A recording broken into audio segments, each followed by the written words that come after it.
Hello everyone, I hope all are feeling well. जो भी जाओगे बढ़िया होंगे। और इस वीडियो में हम लोग देखेंगे यूपीएससी का जो एग्ज़ाम होता है उसमें एप्लीकेशन फॉर्म भरते समय बहुत सारी चीज़ों को देखना पड़ता है, बहुत सारे उसमें मिस्टेक्स भी होते हैं। तो क्या वो राइट थिंग्स है जिसको हम लोग मैनेज करके देखना पड़ता है, और उसको देखे बिना हम लोग इस फॉर्म को फिल नहीं कर सकते। सबसे पहले बात करें तो सभी सामान्य गलतियों की जानकारी इसमें हम लोग देखेंगे, जिससे यूपीएससी एप्लीकेशन फॉर्म भरते समय अक्सर उम्मीदवार कर बैठते हैं और बाद में इससे पछतावा भी करना पड़ता है। हर वर्ष लाखों यूपीएससी की सबसे चुनौतीपूर्ण सिविल सेवा परीक्षा में भाग लेते हैं, लेकिन कई उम्मीदवार पहले चरण में ही बड़ी गलतियां करते हैं जिनका उन्हें बाद में मालूम होता है, और समय उनके पास पछतावे के अलावा कुछ नहीं बचता। लोक सेवा आयोग ने पंजीकरण प्रक्रिया को सरलता से पूरा करने के लिए डिटेल में निर्देश भी जारी किया, जिससे उम्मीदवार परीक्षा फॉर्म भरते समय किसी तरह की गलती ना करें।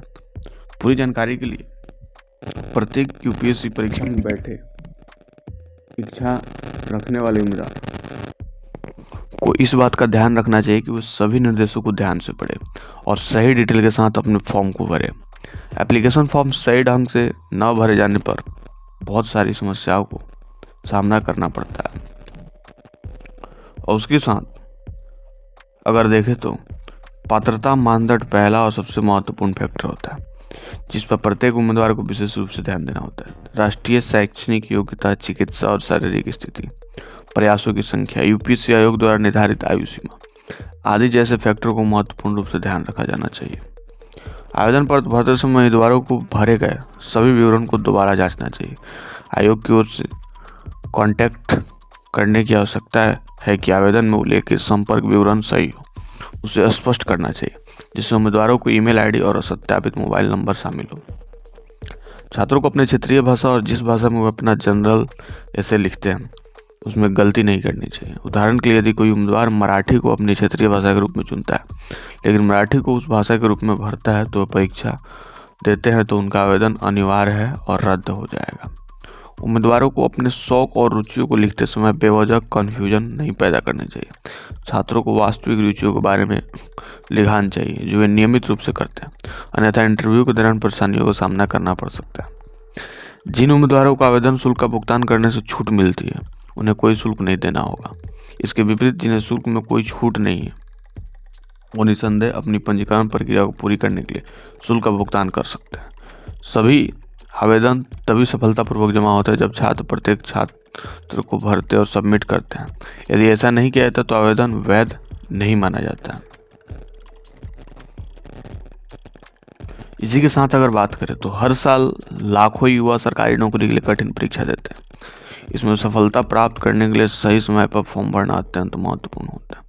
संघ लोक सेवा आयोग ने हाल ही में यूपीएससी प्रीलिम्स 2024 परीक्षा के लिए ऑफिशियल नोटिफिकेशन जारी किया और इसमें सरकारी नौकरी की तैयारी कर रहे अभ्यर्थी शामिल हो सकते हैं।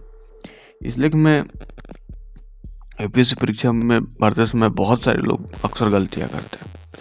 सरकारी परीक्षा के लिए आवेदन करने वाले अभ्यर्थी आवेदन करते समय हर प्रकार की गलती कर देते हैं और उससे गलती की वजह से छात्रों को परीक्षा से बाहर कर दिया जाता है।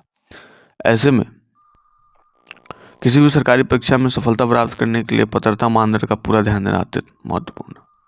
और उसके बाद शैक्षणिक आयु, इन सारी चीज़ों को बढ़िया से ध्यान दे के फिल करना चाहिए। फॉर्म भरते समय जल्दीबाजी ना करें, गलतियों की संभावना होती है।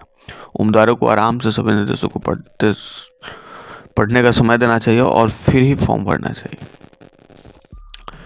इस साल सिविल सेवा परीक्षा के लिए छात्र यूनियन पब्लिक सर्विस कमीशन की आधिकारिक वेबसाइट पर जाकर 5 मार्च 2024 तक ऑनलाइन आवेदन कर सकते हैं। अभी जो है फिलहाल की जो आई है उसमें है 11 फरवरी तक लास्ट डेट है। छात्रों को आवेदन शुल्क देना उनका आवेदन पत्र स्वीकार किया जाए। ऐसे में छात्रों की यूपीएससी एलिजिबिलिटी क्राइटेरिया के आधार पर अपना ऑनलाइन रजिस्ट्रेशन देना भी चाहिए। यूपीएससी प्रीलिम्स 2024 के लिए आधिकारिक अधिसूचना हाल ही में संघ लोक सेवा आयोग द्वारा जारी की गई। इच्छुक अभ्यर्थी अधिकारियों की वेबसाइट पर विस्तृत जानकारी ले सकते हैं। अब यहाँ पे बात करेंगे क्या होगा यदि आप यूपीएससी आवेदन भरते समय उसमें कुछ गलती हो जाती है।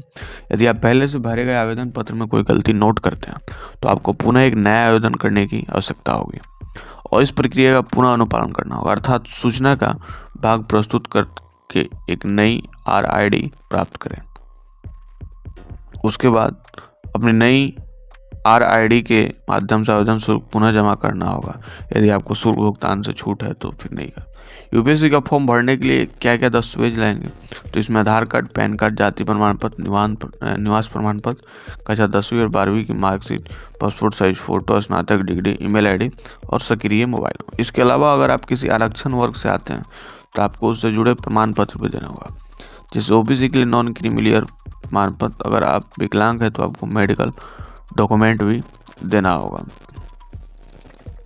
क्या यूपीएससी की परीक्षा में घड़ी पहन के जा सकते हैं, तो यूपीएससी उम्मीदवारों के लिए एनालॉग घड़ियों की अनुमति देता है। इसे पहनना उचित है ताकि हम सब जान सके कितना समय बीत चुका है और कितना बचा। इसके लिए निरीक्षण पर निर्भर रहने की कोई आवश्यकता नहीं। कृपया याद रखें कि स्मार्ट वॉच एवं डिजिटल घड़ियों की अनुमति नहीं है। और इस फॉर्म को भरने में हम सबको मालूम है कि 100 रुपये लगती है। यदि कोई अभ्यर्थी सिविल सेवा परीक्षा किसी की चरण को उत्तीर्ण नहीं कर पाता तो उन्हें पुनः शुरुआत से अपनी शुरुआत ही करनी होगी। असफलता विशेषकर पहले 2 चरणों को पास करने के बाद तथा साक्षात्कार में सफल न होने के बाद बचा पाना कठिन हो सकता है तथा इससे अभ्यर्थियों में आत्मसंदेह पैदा हो सकता है। तो ये थी छोटी सी इन्फॉर्मेशन अबाउट यूपीएससी। बहुत सारे लड़के फॉर्म फिलअप करना, तो यहाँ पे इन सारी बातों को ध्यान में रखेंगे। आई होप वीडियो आपके लिए यूजफुल होगा। जल्दी मिलते हैं ऐसा कोई नया वीडियो लेके, तब तक के लिए बाय बाय।